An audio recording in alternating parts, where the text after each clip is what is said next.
татварын бодлого чинь нөгөө данхар төртөгөө шууд холбоотой тийм ээ. Тийм ээ. Дундаж давхаргаа дэмжих чинь татварын бодлоготой шууд холбоотой шүү дээ тийм ээ. Микрофоны нээчих хоёлаа ярьчих. Гүү болно шүү дээ. Та болно гэж бодвол.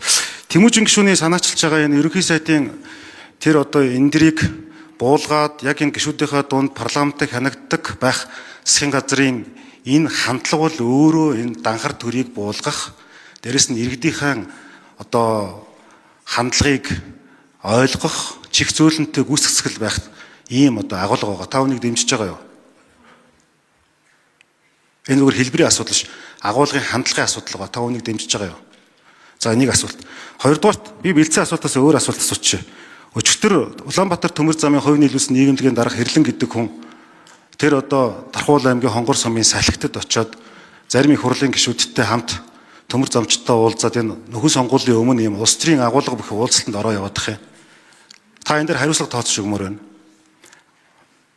3 дугаар танаа хотын даргаар саяхан томилогдсон хүн залуу хүнийх нь хувьд бол дэмжиж байгаа. Гэсэн ч гэсэн гарч ирэнгүүтээ шүнжин нойргүй хонлоо, хорим нойроо хойшлууллаа. Хэцүү байгаа юм шиг ийм ялархсан төнөрхсөн хандлага гаргаад байх юм. Нэгэнт ажил хийнэ гэж байгаа бол бодлого, концепт, зорилго яриад явчихмаар байх юм. Хандлагаараа нэг угсаа залгамжсан хунтай шиг нийгмээр нэг баахан магтуулчаад шалтак тоочод баймааргүй байх юм. Ийм зүйлээс чинь энэ данхар төрийн хандлага, буулгах хандлага эхэлж байгаа. Ийм зүйлээс чинь болохоор энэ дундаж давхаргаа дэмжих тэр татвар багтаа орчин руу улс төрчид зөрөгтэй шийдвэр гаргадаг байх хандлага эхлэх гээд байгаа юм аа. Та энэ 3 асуултанд дээр товчхон хариулж өгөөч. За учраас ерөнхий сайд хариулъя. За их хурлын гишүүдийн санаачилсан хуулийг улсын хурлал шийднэ шүү дээ. Засгийн газар шийдэхгүй. Тэр тааны асуудал. Би завгүй байгаа. Төсөө хэрхэн төлөвлөх үү гэж, чинэлэг дундаж давхархыг хэрхэн бий болгох үү гэдэг дээр толгойгоо ажиллуулж байгаа. Тийм учраас би нийгмийн баялагын хуваарлт бол татвар гэж яриад байгаа.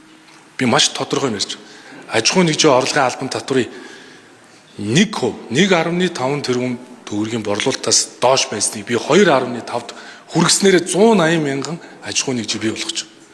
Нөөтийн суудган төлөгчийн босго 50 сая байсныг 400 сая бий болгосноор 23 мянган суудган төлөгчийг дэмжиж байгаа. Би 6-аас 10 тэрбум төгрөгийн дээр шатлсан татварыг нэмж 25-ыг 15% болгож бууруулснараа би 300 уул уурхаан бус мөртлөө 6-аас 10 тэрбум төгрөгийн борлуулалтын орлоготой компаниудыг төрүүлж гаргаж байгаа. Ажлын байрыг нэмэгдүүлж байгаа. Хөдөлмөрлөж байгаа хэн бүрийг дэмжиж байгаа.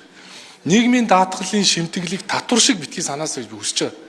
2014 оноос өмнө тэтгэврт гарсан хүмүүс 769 мянган төгрөгийн тэтгэвэр тогтоолохдоо сая 400-гийн цалингаас бодвол 2018 оноос хойш тэтгэврт гарсан иргэд 2 сая 400 мянган цалингаас бодвол энэ шудраг бус тогтолцоог би өөрчлөж байгаа.